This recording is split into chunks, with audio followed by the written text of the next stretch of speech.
आपको लोटा भर के जल चढ़ाने का फायदा क्या हुआ है?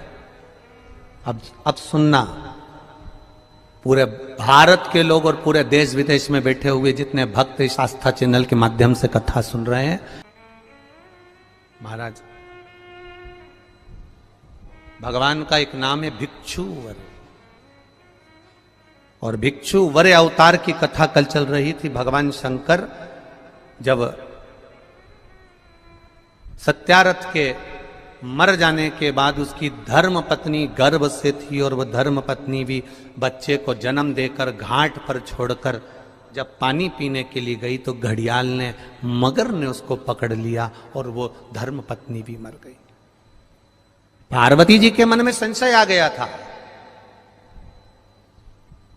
पार्वती जी के मन में संशय प्रकट हो गया था कि ये शंकर भगवान की उपासना करता है, ये शिव का भजन करता है। राजा सत्यारथ शंकर भगवान को जल चढ़ाता है, राजा सत्यारथ भगवान शंकर की आराधना करता है, शिव की आराधना करता है। उसके बाद भी इसके प्राण छूट गए। इसकी धर्म पत्नी वो भी भगवत भजन में डूबी रहती है, उसके प्राण छूट गए। इसकी राज सत्ता चली गई, उसका वैभव चले गया, उसका बच्चा नदी के घाट पर पड़ा हुआ है।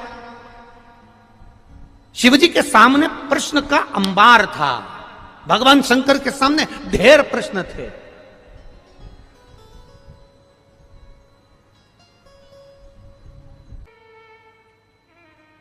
शिव का जो भक्त होता है वो विश्वास पर जीता है, भरोसे पर, दृढ़ता पर जीता है।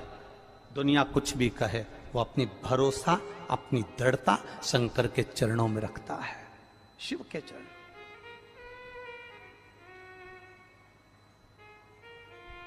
पार्वती, तुमने राजा सत्यारथ का जीवन देखा है, तुमने राजा सत्यारथ के लिए, तुम कह रही हो कि राजा सत्यारथ पूजन करता था, पाठ करता था, अर्चना करता था, शंकर को जल चढ़ाता था, शिवालय जाता था, और उसकी धर्म पत्नी भी जल चढ़ाती थी, शिवालय जाती थी। उसका बच्चा पड़ा हुआ है, उसका पूरा वैभव चले गया। शंकर की आराधना करने वाले को इतना कष्ट होगा, शिव की आराधना करने वाले को इतना दर्द होगा, शंकर की आराधना करने वाले को इतना दुख होगा, ये तो होना नहीं चाहिए था। ये दुख कैसे आया?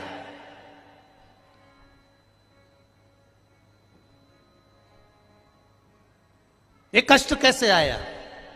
ये तकलीफ कैसे आई?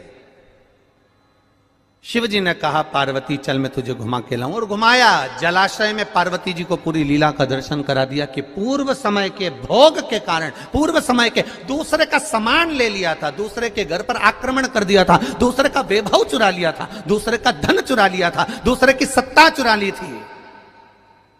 इसलिए इस जन्म में भले मेरा भजन करा इसने, मुझ पर जल चढ़ाया इसने, मेरी आराधना करी इसने, पर पूर्व कर्म का भोग तो भोगना पड़ेगा। हम पहले भी कथा में कहे, तुम वेद पुराण को मानो ना मानो,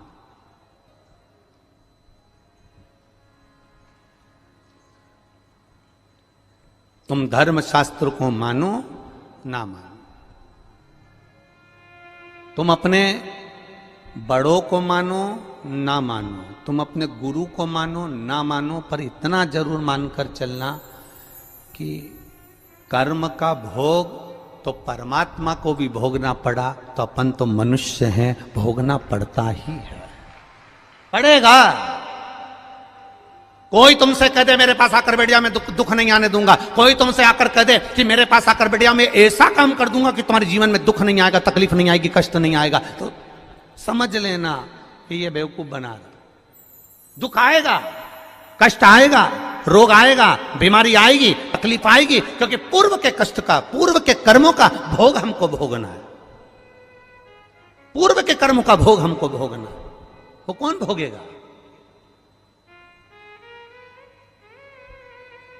तुम्हारी कमाई के हिस्सेदार होते हैं तुम्हारी पत्नी, तुम्हारे घर के माता पिता, तुम्हारे भाई बंधु और तुम्हारे बच्चे।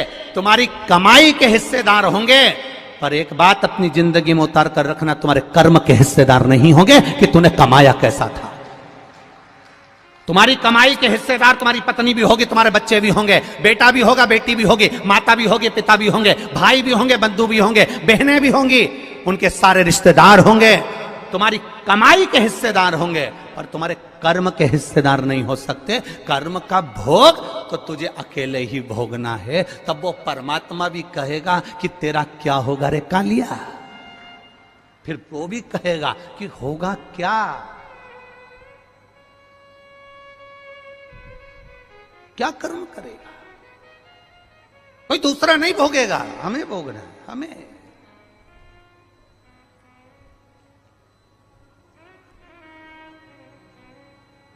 महाराज